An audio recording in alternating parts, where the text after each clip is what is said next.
सद्गुरु, हम छात्र अपने घरों में परिवार से मिलने वाले भावनात्मक सुख से दूर रहते हैं। अपने करियर के लिए हम बेहतर अवसर की खोज में बाहर जाते हैं। उसमें हम विपरीत लिंग का साथ खोजते हैं। कुछ लोग रिश्तों में पड़ जाते हैं जो धीरे धीरे शारीरिक अंतरंगता में बदल जाता है। सद्गुरु, सवाल ये है कि फिर हम एक पीढ़ी के रूप में इस पर खुलेआम चर्चा क्यों नहीं कर सकते, या शादी से पहले सेक्स आज भी एक अपवित्र चीज मानी जाती है? देखिए, ये किसी तरह का नुस्खा नहीं है। हर व्यक्ति की अपनी जरूरत होती है। अभी हमें यह समझना चाहिए, इस समाज में हम इंसानी कामुकता को इस तरह संभालते आए हैं। एक लड़की के किशोर वय में आने से पहले उसे बोल दिया जाता था, तुम्हारी शादी इस लड़के से होगी। 6-7 साल की उम्र में शादी नहीं होती, मगर उसे कहते तुम्हारे अंकल का बेटा, उस लड़के से तुम्हारी शादी होगी। लड़के से कहते तुम्हें उससे शादी करनी है। तो उन्होंने एक दूसरे को देखा नहीं है, एक दूसरे से मिले नहीं हैं, मगर उन्हें भावनाओं के स्तर पर जोड़ा जा रहा है। वे चाहते हैं कि एक दूसरे को छूने से पहले वे दोनों भावनाओं के स्तर पर अच्छे से जुड़ जाएं। ये इस संस्कृति की तकनीक है। वे इस तरह संभालते थे। तो जब आप किशोरावस्था में आते हैं, आपका शरीर कुछ खास संभावनाओं में विकसित होता है। तब तक आपकी भावनाएं किसी से जुड़ चुकी होती हैं, तो आप अपने शरीर को संभाल लेते हैं। आप पागल नहीं हो जाते, क्योंकि आपकी भावनाएं किसी से पहले जुड़ चुकी हैं। तो 15-16 साल का होने पर लड़की की शादी कर दी जाती है। 17-18 साल का होने तक लड़के की शादी कर दी जाती है। फिर वे खेती या कारोबार या किसी और गतिविधि को अपनाते हैं। तो युवाओं के जीवन का एक महत्वपूर्ण पहलू सुलझा दिया जाता है। एक चीज है भावना, दूसरी चीज है शारीरिक जरूरत। दोनों को कम उम्र में हल कर दिया जाता है। और उन दिनों 1-2 साल में बच्चे आ जाते थे, तो वो व्यस्त हो जाते थे और जीवन चलता रहता था। ठीक है, आज हमारा जीवन बदल गया है, क्योंकि जब तक आप शिक्षा पूरी करते हैं, अधिकांश लोग कम से कम 24-25 साल की उम्र में होते हैं। पीएचडी का मतलब है 30-35, मैं नहीं जानता कितनी। ये इस पर निर्भर करता है कि आपके प्रोफेसर कितने उदार हैं।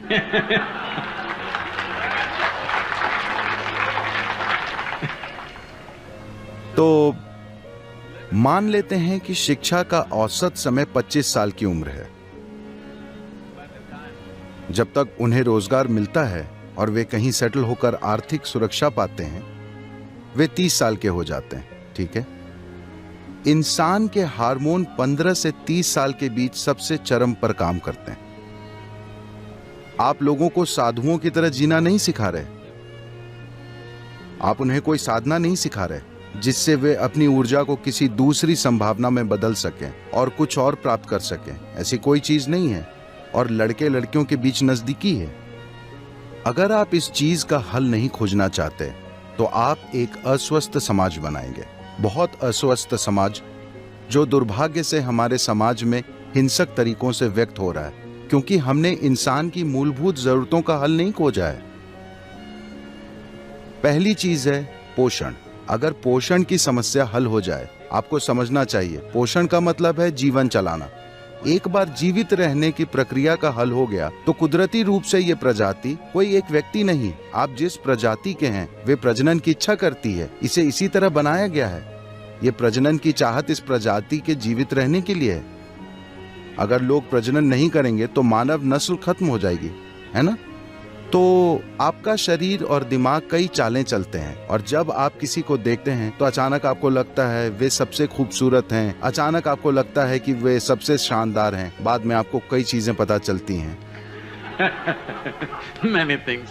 मगर शुरू में सब कुछ अस्पष्ट होता है। देखिए, मैं बताता हूँ। मान लीजिए आप 10-11 साल के हैं। उस समय आपने लोगों को देखा तो वे बहुत साधारण दिखे।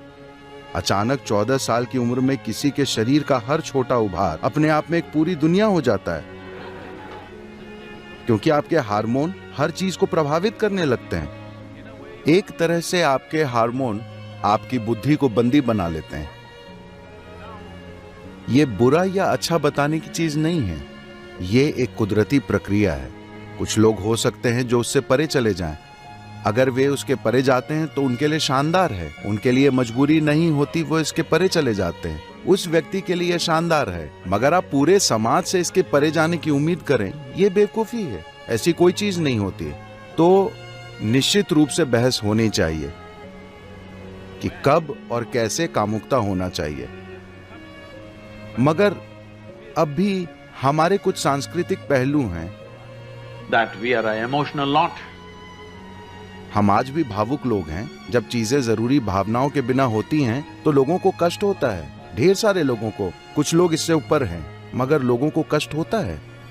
तो हमारे देश में, हमारे समाज में इस पर चर्चा होनी चाहिए कि सामाजिक ढांचे से कोई बड़ी तोड़फोड़ किए बिना इसका हल कैसे निकालें। आपको इस पर शोध करना चाहिए कि ऐसा कैसे करें। सद्गुरु, हालांकि आपके पिछले विस्तृत जवाब में मुझे अपने सवाल के जवाब की थोड़ी झलक मिल गई है, मगर फिर भी मैं पूछना चाहूंगी। तो मेरा ये विश्वास था, या वास्तव में मुझे ये विश्वास दिलाया गया कि एक जीवन में एक ही साथी होना चाहिए, मगर जब मैं देखती परखती हूँ तो ये पूरी तरह से एक ही साथी वाले संबंध अब नहीं दिखते। ये सोच ही खत्म हो चुकी है। आप इस बारे में क्या सोचते हैं? वो खत्म नहीं हुआ है, हो सकता है जेएनयू में खत्म हो चुका हो।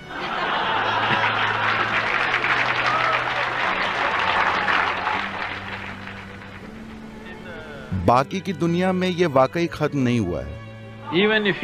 Even if you go to United States, चाहे आप अमेरिका चले जाएं, जहां इतना खुलापन प्रतीत होता है, वहां भी जब लोग शादी करते हैं तो उन्हें विश्वास होता है कि ये जीवन भर के लिए है। लेकिन हाँ, 2 साल बाद जीवन समाप्त हो जाता है, ये दूसरी बात है। मगर जब वे शादी करते हैं तो उन्हें यकीन होता है कि ये जीवन भर के लिए है।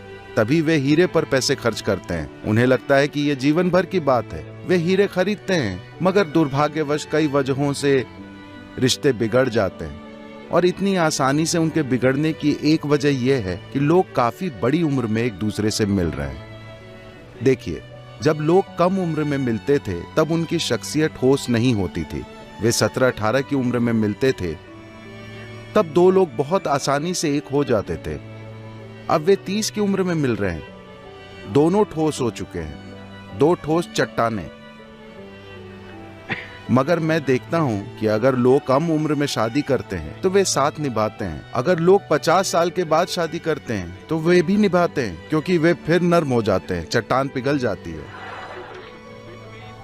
30 से 50 के बीच की उम्र ठोस चट्टान की तरह होती है, मजबूत शख्सियत। तब टकराव होता है। अगर वे होशियार होंगे, इससे परे कुछ खोज लेंगे। खैर, एक विवाह हो या बहु विवाह या जो भी, अगर आप ध्यान दें तो हमें यह महत्वपूर्ण चीज समझने की जरूरत है कि हम सब यहां हैं, आप और मैं यहां हैं।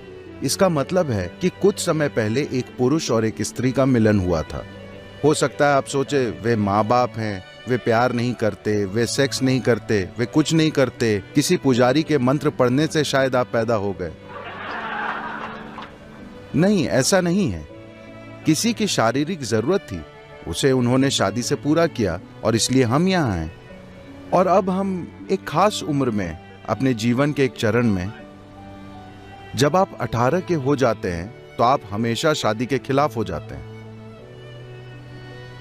लेकिन जब आप 3 साल के थे तो आप शादी के हक में थे, अपने माता पिता की शादी के हक में। जब आप 3 साल के थे तो क्या खुश नहीं थे कि आपके माँ बाप की शादी अच्छी चल रही है? हेलो। जब आप 18 के होते हैं तो आप बिना बंधन के सेक्स और शादी न करने के बारे में सोचते हैं, मगर 50-55 के होने के बाद एक बार फिर आप स्थायी रिश्ता खोजते हैं।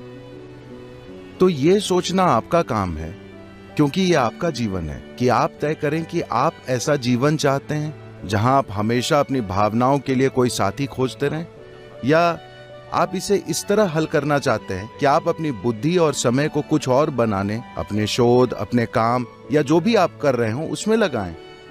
अगर भावनाओं और शरीर की समस्या हल हो जाए तो अपनी बुद्धि के इस्तेमाल की आपकी क्षमता काफी बेहतर हो जाएगी, वरना आपको हर दिन किसी को खोजने के लिए आसपास घूमना पड़ेगा।